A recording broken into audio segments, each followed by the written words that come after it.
ಇಂದಿನ ದೇವರ ವಾಗ್ದಾನ. ಮೊದಲನೆಯ ಸಮುವೇಲನು 25:26.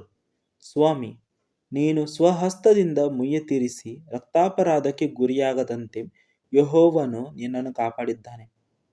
ನಮ್ಮ ಜೀವನದಲ್ಲಿ ಬಹು ಜನರು ನಾನಾ ವಿಧಗಳಿಂದ ಬೇರೆ ಬೇರೆ ವಿಷಯಗಳ ಮೇಲೆ ನಮ್ಮೊಂದಿಗೆ ಜಗಳ ಮಾಡುತ್ತಾರೆ, ನಮ್ಮನ್ನು ಅವಮಾನಪಡಿಸುತ್ತಾರೆ, ನಮ್ಮನ್ನು ದ್ವೇಷಿಸಿ ದೂಷಿಸುತ್ತಾರೆ.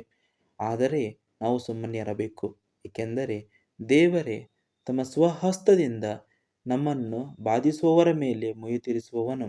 ಇದರಿಂದ ರಕ್ತಾಪರಾಧಕ್ಕೆ ನಾವು ಗುರಿಯಾಗುವುದಿಲ್ಲ. ದೇವರೇ ನಮ್ಮನ್ನು ಕಾಪಾಡುವನು. ಕಣ್ಣುಗಳನ್ನು ಮುಚ್ಚಿಕೊಂಡರೆ ಪ್ರಾರ್ಥಿಸಿಕೊಳ್ಳೋಣ. ಸೇನಾಧೀಶ್ವರನಾದ ಯೆಹೋವನೇ, ನಿಮಗೆ ಸ್ತೋತ್ರಗಳು.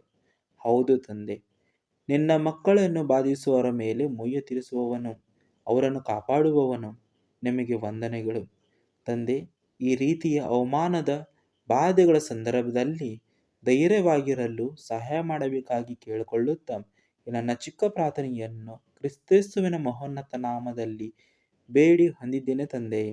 ಆಮೇನ್.